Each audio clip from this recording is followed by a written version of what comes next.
Oke, kita ketemu lagi untuk membahas salah satu topik yang jujur paling bikin saya penasaran. Ini sebuah kisah yang rasanya lebih cocok ada di novel fiksi ilmiah ketimbang di buku teks biologi. Haha, iya juga ya. Bayangkan, Anda bisa mengambil sel kulit biasa dari lengan Anda, terus entah di mana caranya Anda mengubahnya kembali menjadi sel induk. Sel super yang bisa jadi apa saja, sel otak, sel jantung, sel darah. Nah, ini bukan sihir. Ini yang kita sebut alkimia seluler. Tepat. Alkimia zaman dulu kan tujuannya mengubah logam biasa jadi emas. Betul.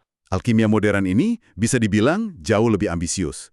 Tujuannya mengubah takdir sel, memutar kembali waktu biologis. Datang dan percaya deh, ada yang benar-benar aneh. Oh, sangat aneh. Dan yang terpenting, kenapa kemampuan memprogram ulang sel ini jadi revolusi total dalam dunia kedokteran? Jadi, siap untuk menyelam? Mari kita mulai. Perjalanan ini bakal membawa kita dari tumor aneh pada tikus sampai ke laboratorium rekayasa genetika yang sangat presisi. Ini kisah tentang gimana para ilmuwan belajar jadi seorang pemutar waktu biologis. Oke, ini bagian yang paling saya tunggu-tunggu. Ide bahwa kita bisa mengedit DNA itu satu hal. Tapi gimana caranya di tahun 70-an dan 80-an? Rasanya kayak mencoba melakukan operasi otak pakai palu. Benar. Saat itu, tantangannya luar biasa besar. Memasukkan sepotong DNA baru ke dalam sel itu seperti melempar sulat ke sebuah kota besar tanpa menuliskan alamatnya. Acak sekali ya. Sangat acak. Mungkin suratnya sampai, tapi kemungkinan besar mendarat di tempat yang salah atau hilang sama sekali. Prosesnya sangat tidak efisien. Disinilah seorang ilmuwan bernama Mario Capecchi berpikir harus ada cara yang lebih baik. Dan idenya, kalau tidak salah, cukup radikal pada masanya kan? Dia berpikir, daripada dilempar acak, kenapa tidak kita suntikan saja DNA itu langsung ke pusat komandonya, ke nukleus sel? Disinilah ceritanya jadi sangat menarik. Metode suntikan mikro ini membawanya ke sebuah penemuan kunci, sebuah mekanisme alami yang sudah ada di dalam sel kita sendiri. Namanya rekombinasi homolog. Oke, rekombinasi homolog. Coba bayangkan gini. Di dalam sel, kita kan punya dua salinan dari setiap gen. Kalau satu salinan rusak, sel punya mekanisme perbaikan di mana ia menggunakan salinan yang sehat sebagai semacam cetak biru untuk memperbaiki yang rusak. Prosesnya sangat akurat. Tunggu sebentar. Jadi sel kita punya semacam fungsi ando atau edit bawaan. Itu saja sudah luar biasa. Tepat. Dan para ilmuwan, termasuk Capecchi, menyadari kalau mereka bisa membajak fitur ini. Mereka bisa menipu mekanisme perbaikan ini. Gimana caranya? Caranya, mereka membuat versi gen rekayasa di lab, lalu menyuntikkannya ke dalam sel. Sel, dengan mekanisme alaminya, melihat potongan DNA baru ini, menganggapnya sebagai cetak biru perbaikan, dan menukar gen aslinya dengan versi baru yang kita masukkan. Wow. Jadi ini pada dasarnya fungsi cari dan ganti untuk DNA. Persis, cerdik sekali. Cerdik banget. Jadi mereka menggunakan sistem internal sel untuk, melakukan apa yang mereka mau. Tapi seberapa sering ini berhasil? Nah itu masalahnya. Proses ini sangat-sangat jarang terjadi. Capecchi sendiri memperkirakan mungkin hanya berhasil pada 1 dari 1.000 sel yang disuntik. 1 dari 1.000? Itu kan kecil sekali. Kecil. Tapi bagi para ilmuwan, 1 dari 1.000 itu sudah cukup. Itu adalah sebuah sinyal. Artinya, mereka tidak lagi menembak dalam gelap. Mereka sekarang punya alat bedah molekuler yang presisi. Sebuah pisau bedah, bukan lagi palu. Oke, jadi para ilmuwan sudah punya pisau bedah molekuler yang presisi. Tapi pertanyaannya, sel apa yang mau mereka operasi? Anehnya, seperti yang Anda sebutkan di awal, petunjuk berikutnya justru datang dari sumber yang sangat tidak terduga. Tumor. Bukan sembarang tumor. Tumor yang sangat aneh pada tikus. Ini kedengarannya agak menyeramkan ya. Agak ya. Sangat menyeramkan. Bahkan bagi para ilmuwan. Jadi di laboratorium lain, ada seorang ahli genetika bernama Roy Stevens. Dia sedang mempelajari galur tikus tertentu, strain 129, dan dia menemukan beberapa tikus jantannya secara spontan mengembangkan tumor aneh di testis mereka. Tumor ini yang disebut teratoma, kan? Betul, teratoma. Kalau dari bahasa Yunani, teras itu artinya monster. Jadi ini tumor monster. Dan namanya sangat cocok. Karena ketika para ilmuwan membedah tumor ini, isinya benar-benar kacau balau. Di dalamnya ada campuran jaringan yang tidak beraturan, ada gumpalan rambut, potongan tulang rawan, gigi, Gigi. Di dalam tumor. bahkan otot yang berdenyut. Benar-benar sebuah mimpi buruk biologis. Wow. Tapi di tengah-tengah kekacauan mengerikan itu, ada petunjuk penting kan? Ada sekelompok sel yang terlihat sangat primitif. Sel yang belum berdiferensiasi. Sel-sel ini disebut sel karsinoma embrionik atau sel EC. Oke. Dan yang bikin para ilmuwan terkejut, sel-sel EC ini punya dua sifat luar biasa yang identik dengan sel induk embrionik. Multipotensi, yaitu kemampuan jadi berbagai jenis sel, dan kemampuan untuk memperbarui diri tanpa henti. Jadi, di dalam tumor monster ini, ada sel-sel yang perilakunya mirip sekali dengan sel induk dari embrio. Ini yang bikin para ilmuwan bingung kan? Mungkinkah sel kanker ini sebenarnya adalah sel induk yang tersesat? Itu pertanyaan besarnya. Dan untuk mengujinya, ilmuwan lain, Ralph Brinster, melakukan salah satu eksperimen paling elegan dan mengejutkan dalam biologi. Dia menciptakan apa yang disebut tikus kimerik. Oke, jelaskan ini pelan-pelan. Eksperimennya gimana? Gini deh, Brinster mengambil sel tumor EC dari tikus galur 129 yang bulunya berwarna abu-abu. Oke, dari tikus abu-abu. Lalu, sel kanker ini dia suntikan ke dalam embrio tikus yang masih sangat awal dari jenis tikus albino yang bulunya seharusnya putih. Embrio campuran ini kemudian ditanamkan ke rahim induk pengganti. Dan hasilnya? Hasilnya luar biasa. Lahirlah seekor tikus yang sehat, tapi kulitnya belang-belang. Ada bercak bulu putih dari embrio asli. Dan ada bercak bulu abu-abu yang berasal dari? Sel tumor tadi. Tepat sekali. Tunggu. Jadi sel kanker yang kita anggap jahat dan perusak, ketika dimasukkan ke dalam lingkungan embrio yang baik dan teratur, malah ikut serta membangun tikus yang sehat. Itu benar-benar membingungkan. Itulah kesimpulan fundamentalnya. Eksperimen ini menunjukkan bahwa lingkungan atau niche sangat menentukan perilaku sel. Sel kanker yang ganas, jika dikembalikan ke lingkungan embrio yang kaya akan sinyal perkembangan yang benar, bisa dijinakan. Seolah-olah lupa kalau dia sel kanker. Benar. Ia kembali berpartisipasi dalam program perkembangan normal. Batas antara sel induk dan sel kanker ternyata jauh lebih kabur dari yang kita bayangkan. Identitas sel itu bisa dinegosiasikan. Luar biasa. Jadi sekarang para ilmuwan punya dua potongan puzzle raksasa. Dari KPC, mereka punya alat pengeditan gen yang presisi.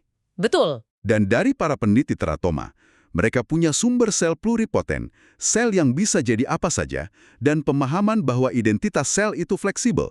Apa langkah selanjutnya? Langkah selanjutnya adalah menggabungkan kedua penemuan ini. Dan terobosan datang dari Martin Evans di Inggris. Dia dan timnya berhasil melakukan sesuatu yang sangat penting. Mereka berhasil mengisolasi dan menumbuhkan sel induk embrionik atau ESC asli dari embrio tikus di cawan laboratorium, bukan dari tumor. Ini pengubah permainan kan? Karena sekarang mereka tidak perlu lagi bergantung pada tumor aneh itu. Mereka punya pasokan sel induk pluripoten yang stabil dan tak terbatas untuk diteliti di lab. Betul sekali. Dan disinilah momen eureka yang sesungguhnya. Para ilmuwan sadar mereka bisa menggabungkan teknologi KPC dengan sel dari Evans. Dua penemuan itu disatukan. Iya, mereka bisa mengambil sel induk embrionik di cawan, menggunakan pisau bedah rekombinasi homolog untuk mengedit atau menonaktifkan gen tertentu, lalu menyuntikkan sel yang sudah dimodifikasi itu ke dalam embrio. Hasilnya? Hasilnya, mereka bisa menciptakan tikus yang lahir tanpa gen spesifik tersebut. Inilah kelahiran teknologi knockout. Dan ini benar-benar membalikan cara kerja biologi kan? Saya baca ini disebut genetika terbalik. Benar. Sebelumnya, Anda harus menunggu alam memberi Anda mutasi aneh, seperti lalat buah dengan mata putih, lalu Anda bekerja mundur untuk mencari tahu gen apa yang rusak. Observasi ya? Betul. Sekarang, Anda bisa menunjuk gen manapun dan bertanya, kalau gen ini saya hapus, apa yang terjadi? Ini mengubah biologi dari ilmu observasi menjadi ilmu rekayasa. Lompatan konseptual ini begitu besar, sehingga akhirnya memenangkan Evans, Capecchi, dan rekan mereka, Oliver Smithius, hadiah Nobel. Tentu saja, setelah sukses besar pada tikus, Langkah logis berikutnya adalah manusia. Dan pada tahun 1998, James Thomson dan John Gerhardt berhasil mengisolasi sel induk embrionik manusia. Ini pasti momen monumental, tapi di saat yang sama, ini juga membuka kotak Pandora masalah etika. Sebuah badai besar tepatnya. Penggunaan embrio manusia memicu perdebatan sengit di seluruh dunia, terutama di Amerika Serikat. Puncaknya adalah kebijakan yang dikeluarkan oleh Presiden George W. Bush pada tahun 2001. Ah ya, kebijakan yang terkenal itu. Apa persisnya isinya? Kebijakan itu secara drastis membatasi pendanaan federal, sumber uang utama untuk riset dasar, hanya untuk penelitian pada galur sel induk manusia yang sudah ada sebelum tanggal itu. Jadi hanya galur yang sudah ada saja yang boleh diteliti. Betul.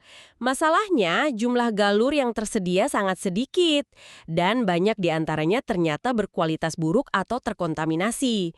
Jadi, ini menciptakan hambatan besar, semacam zaman kegelapan mini dalam riset sel induk di AS. Jadi sains menemui jalan buntu, bukan karena masalah teknis tapi karena masalah politik dan etika. Di tengah keputusasaan ini, muncullah seorang pahlawan yang tak terduga dari Jepang, Shinya Yamanaka. Tujuannya waktu itu terdengar gila. Dia berpikir, jika identitas sel itu fleksibel, mungkinkah kita bisa menemukan faktor-faktor di dalam embrio yang menjaganya tetap pluripoten, lalu menggunakannya untuk memprogram ulang sel dewasa biasa, seperti sel kulit misalnya. Benar, mengubah sel kulit kembali menjadi sel induk. Dengan kata lain, dia ingin melakukan alkimia seluler secara langsung, tanpa perlu menggunakan embrio sama sekali. Ini jalan pintas yang elegan untuk menghindari seluruh perdebatan etis, kan? Sangat elegan, dia berhipotesis bahwa ada semacam koktail molekuler, kombinasi dari faktor transkripsi protein yang berfungsi seperti saklar on-off untuk gen yang bisa menjadi kuncinya. Dan dia berhasil menemukannya. Dan yang luar biasa adalah dia berhasil. Timnya memulai dengan daftar 24 gen kandidat.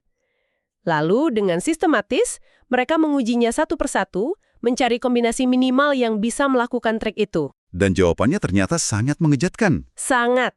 Ternyata hanya butuh 4 faktor transkripsi. Hanya 4. Setelah semua kerumitan biologi yang kita bahas, kedengarannya terlalu sederhana. Hanya 4. 4 saklar gen.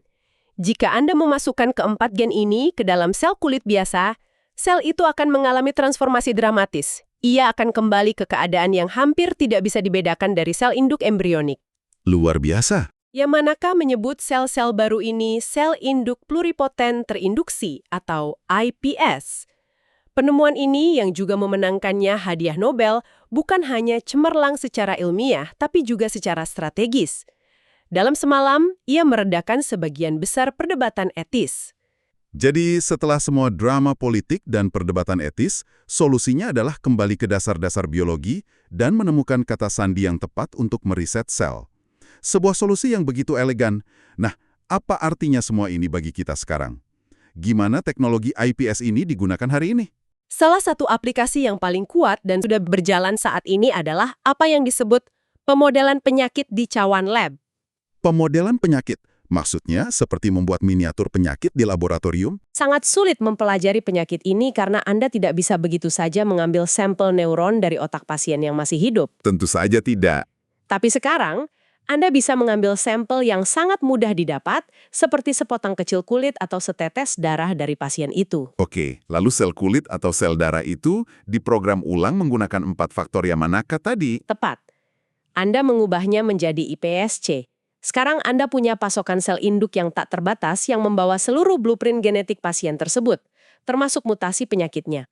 Jadi sel induknya punya penyakit yang sama? Betul. Langkah selanjutnya adalah mengarahkan sel-sel induk ini untuk berkembang menjadi, dalam kasus ini, neuron motorik. Hasilnya, Anda punya neuron motorik pasien ALS yang hidup dan berdenyut di cawan laboratorium. Jadi pada dasarnya, Anda menciptakan avatar seluler dari pasien itu di dalam lab. Saya bisa lihat kenapa ini sangat berguna. Ini revolusioner. Metode ini seringkali jauh lebih andal daripada model hewan. Banyak sekali obat yang manjur pada tikus, tapi gagal total pada manusia. Karena biologinya beda ya? Beda. Dengan iPSC, para peneliti bisa menguji ribuan calon obat langsung pada sel manusia yang sakit, mencari mana yang bisa memperbaiki kerusakan tanpa membahayakan pasien sama sekali. Ini mempercepat penemuan terapi baru secara dramatis. Jadi, kita telah menyaksikan perjalanan alkemia seluler yang luar biasa. Dimulai dari peretasan genom yang presisi, lalu penemuan potensi tersembunyi di dalam tumor monster, melewati jalan buntu etis, hingga akhirnya solusi jenius dari Yamanaka yang mengubah segalanya. Kemampuan untuk memprogram ulang identitas sel bukan lagi fantasi, Benar. dan jika kita melihat gambaran besarnya, ini bukan hanya soal trik keren di laboratorium. Ini adalah tentang pemahaman fundamental dan potensi untuk mengendalikan esensi dari identitas seluler itu sendiri.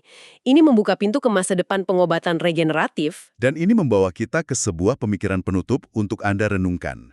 Sumber-sumber yang kita bahas juga menyinggung perkembangan terbaru yang bahkan lebih mencengangkan, sekaligus mungkin sedikit meresahkan. Para ilmuwan sekarang menemukan bahwa mereka bisa menggunakan iPS ini untuk menciptakan sesuatu yang disebut blastoid. Blastoid ini adalah struktur buatan di lab yang sangat-sangat mirip dengan embrio manusia tahap paling awal. Ia bahkan bisa mengatur dirinya sendiri lengkap dengan sel-sel yang nantinya akan membentuk embrio itu sendiri dan juga sel-sel yang akan membentuk plasenta. Lengkap sekali. Ini menimbulkan sebuah pertanyaan baru yang sangat mendalam.